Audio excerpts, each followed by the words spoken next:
What's up, desktopers? Xavier Wills here for Desktop Bodybuilding, and today I'm joined by Wesley Vissers, multiple-time IFBB Pro Contest winner, 11th place at last year's Mr. Olympia in the Classic Physique. I'm pleased to welcome Wesley Vissers to Desktop Bodybuilding. Mate, how you doing? I'm doing very well. I'm very excited for the show coming tomorrow, and I'm in my own part of the world, Europe, instead of always having to go to America for the show. So that's kind of a change for me, but I'm doing very well. And obviously one day out of Portugal Pro as well. How are you feeling about how way you're looking, I guess, at this point? Because I think you're looking extremely good. You're looking like you've added more size, even from the Olympia, in my opinion. What's the weight doing this time around compared to the Olympia, and how's the physique going to be different compared to the Olympia? So you're right. I did grow a little bit, especially the legs will show quite a difference on stage, I believe, since the Olympia. Because honestly, ever since the Olympia, I never really got out of my prep mindset. So I kept building on my weak points because I wasn't satisfied with what I looked like at the Olympia conditioning wise. So I was like, okay, there's still some unfinished business. And pretty much this show is the first show that I was able to do to qualify for this year's Olympia. And in terms of the weight, it was a lot more difficult to get it down to 112 kilos or 247 pounds. That's my weight limit.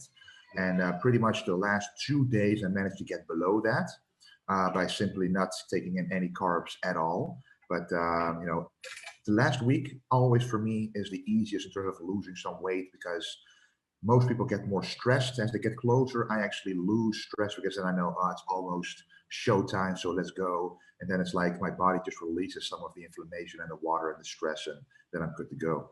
Yeah, absolutely. I was going to ask this a little bit later in the interview as well. Obviously, we're just doing a quick one, obviously, because it's one day out from your show. But you mentioned, obviously, it's a little bit harder to make the weight limit this time around. Now, going to Open, is that something that's in your future? How far away is it in your future? Is this something that you're just doing for the next year or two in Classic, and then you're going to take a year off and do Open? What's your sort of plans, I suppose, a couple of years down the track with that? So a couple of years down the track, I might consider it. But first, I want to do my absolute best in this particular class because this is what my passion is all about, classic physique, so classic bodybuilding, where the poses that I like to do that stand for classic bodybuilding are actually rewarded and the presentation as well. Whereas in the open bodybuilding, that is less important. It's just more about the ultimate muscle size and conditioning, of course. And as long as that is okay, as long as you're the best, then you're going to win. But for classic physique, sometimes there can be differences in terms of how you present yourself and the way that you pose and the way that you are structured in terms of how classic you look.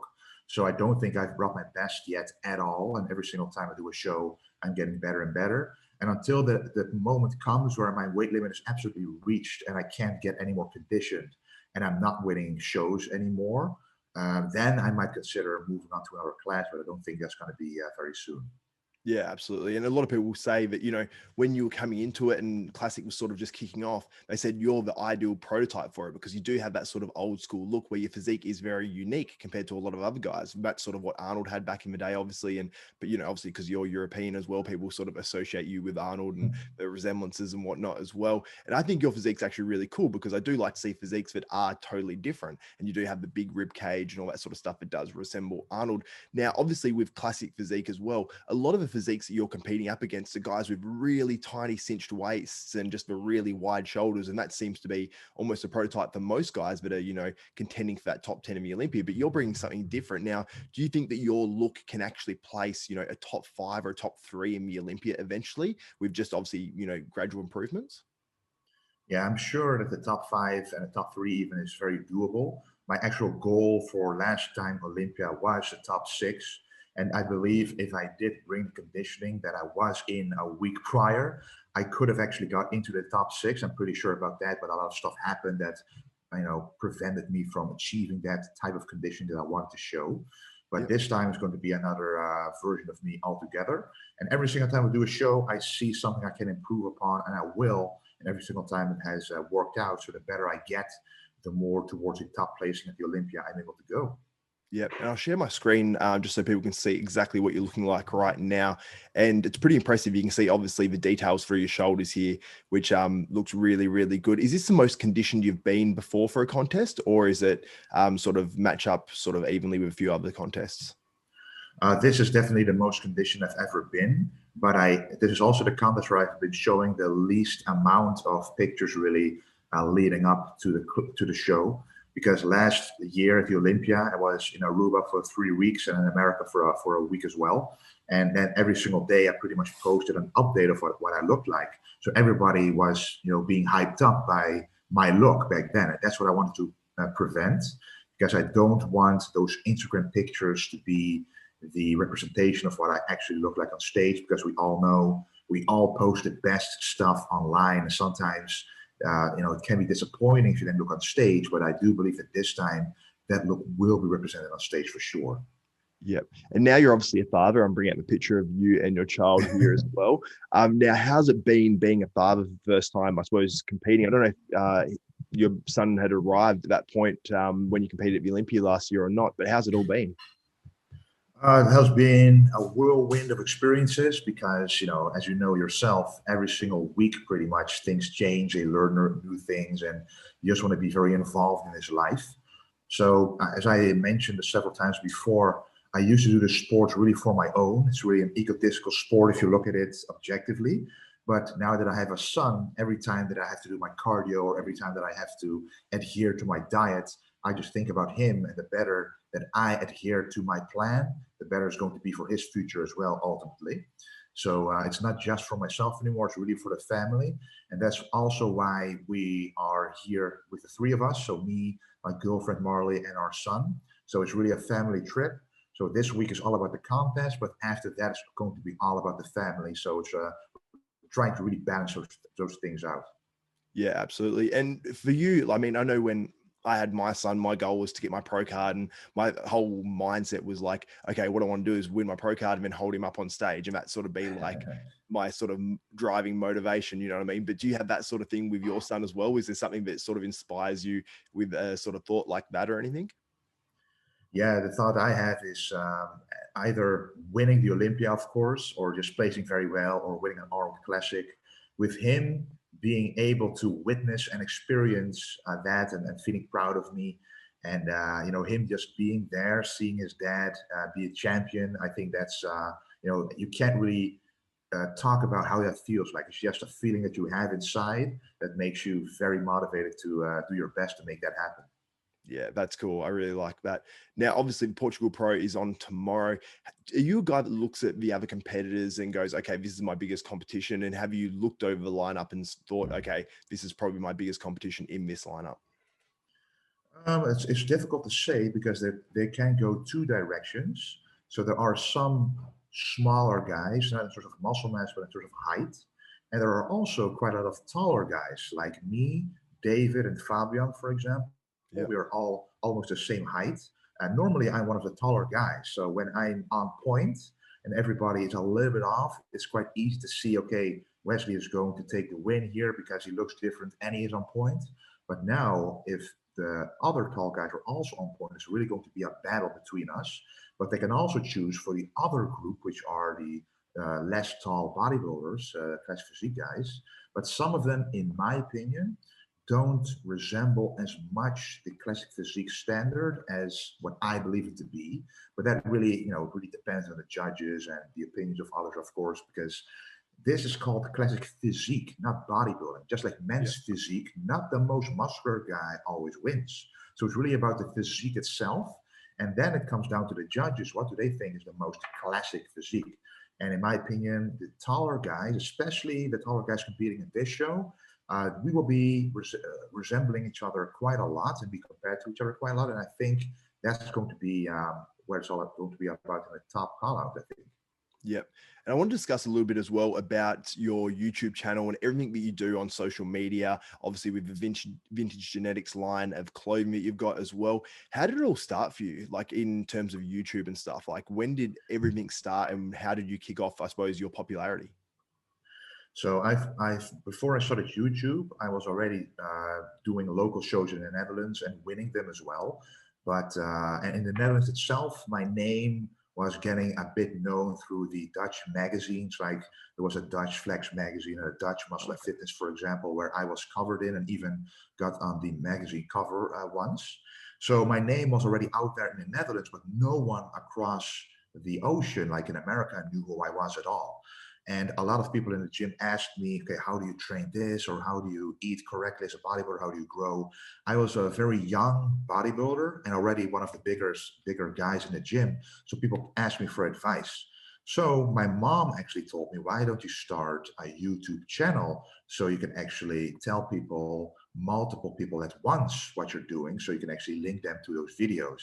And I started my YouTube channel in the middle of the prep for the Dutch Nationals. So that was the perfect place to start because I was in a good shape already, separated, full. And my first workout, I believe, was like a classic chest workout or a back workout, for example. And the very first video already was called Classic Bodybuilding before Classic Physique even existed. So that brought some genuine feeling to the channel because I didn't copy anyone. It really was my own feeling that I wanted to represent classic bodybuilding. And then like 1.5 years later, that's when Classic Physique came to the picture. And that's when I started to do the Classic Physique class and winning my pro card. And in the meantime, as my popularity rose through my look and documenting the local shows in the Netherlands, letting everybody see what it really takes to be a bodybuilder, because back then I still was a super heavyweight because there was no Classic Physique. But I was showing, okay, how can you be a super heavyweight and still be classic? And how do you eat? How do you train? And what supplements do you use? And I gained popularity through that and other channels picking me up. And that's when I started the clothing line, Vintage Genetics, because I was a fan also of the old school clothing that they had back in the day that Arnold used to wear, like the Gold's Gym clothing or the Will's Gym clothing. And also like this oversized t-shirt, for example, that other brands have, but they then miss like the stringers, or I just wanted to bring everything together in one big line that I like to work out in, I feel comfortable in, and that I just feel good in. And it also is of high quality, but low pricing, which is very important for my audience, which is very young. So most people who watch me are younger and they just don't want to pay super much for clothing that they can't really afford because they want to buy multiple things, of course. So that's basically how the channel and the clothing started. And ever since then, the people have been so very supportive. They even, like when I was in Las Vegas, they don't call me Wesley, but they say, hey, that's Vintage Genetics over there. So the brand and myself are really intertwined, and that really tells me that it has been a success. And it's just a blessing that I've been able to make my passion into my own job, basically, because this trip right now, we drove all the way from the Netherlands to Portugal, and that costs money. And that money actually comes from the YouTube channel and the clothing. So it really all works together, because as a bodybuilder, it's quite expensive to live as a bodybuilder, especially when you go to shows and all the things are involved. So right now, I'm very happy that I've been able to make this my job. Yeah. Yeah. And I just want to ask as well, do you have a strategy, like in terms of like, do you sit down with anyone and like sort out a strategy in terms of like, okay, I'm going to post this much on social media. I'm going to put out X amount of videos on YouTube. I'm going to do this and stuff like that. Or I'm going to do a release every, season with your Vintage Genetics clothing. Is there like a strategy, or is it sort of just go by feel and just put out content? It's mostly go by feel. We have a few broad strategies, of course, but every store has them, like the promotions that you do on several holidays, for example. Those always work. But whenever I do a show, I notice that everything business-wise grows as well. So when I'm doing the Portugal show right now, people know it. I'm being talked about it. I use that as a leverage for my own business. And that's how I always have worked. So I think that's a unique thing, that I'm the owner of the business, but I'm also actually acting as the bodybuilder himself. So I'm doing the actual shows. So that really works well for people who want to support me. By supporting me, they can actually buy some clothing, and it's a win-win situation. So that really works well. So that's my biggest strategy, to literally show people what I do. And through what I do, they want to support me by buying the clothes, for example. Yeah, absolutely. I'd love to do a more in-depth, longer interview with you when you have the time, obviously. But obviously, one day out from a show, I don't want to hold you up too long. You got meals to get in, people to talk to, and all that sort of stuff as well. But I'd love to get into your whole, nutrition strategy and all that sort of stuff, on how you actually go about things, and what's made you so successful in every aspect, from physique, not only your physique and what you look like and what you've done on stage, but also what you've done obviously off stage as well, business wise. Because I think it's really cool, and it's a really unique thing as well. And I think a lot of people sort of want to know about that sort of stuff, because a lot of people want to start their sort of fitness journey, and then, you know, they want to sort of branch out and maybe try to make a living out of it, whether they're training people or whatever, like selling clothing like yourself. So I think that's really cool what you've achieved in the industry. I just want to give you credit for that as well. Now, obviously tomorrow, if you win the Portugal Pro, qualify for the Olympia for 2021, will you shut it down after that, or will you go and compete in more shows? I will shut it down until the Olympia, because we're going to make this entire month a holiday here. So Awesome. we're just going to relax, and no stress, and no other. If I win this show, I will do the Olympia. If I don't win this show, that's always not really something that's in my mind usually, because I go to the shows to win. But then I don't know what I'm going to do yet, because I have no idea what other shows there are. But if it's too much of a hassle, I'm just going to work on the weak points, which would be the reason for not winning the show, to work on for next year. That's a great way of looking at it. Now, how do people get in contact with you if they want to get in contact for any reason? And how do they actually, what's the website for Vintage Genetics Clothing and YouTube and all that sort of stuff? So my YouTube is just Vintage Genetics, and my website is vintagegenetics.com. And you can always send me a DM on Instagram. I always try to answer everybody, especially for coaching and working in nutrition plans. People can send me messages through the website that you can purchase the plans there, and we will go through everything there. Or just simply send me a DM and we can get started. Yeah, and I'll put all those links as well in the description below of this video too, so people can check that out just by clicking there as well. So Wesley, thank you so much for coming on Desktop Bodybuilding. I'd love to do a longer form interview when you've got the time, obviously maybe after your holiday or something like that. But that's Wesley Vissers, multiple-time IFBB Pro Contest winner and 11th place at last year's Mr. Olympia. For Xavier Wills and Wesley Vissers, we are out.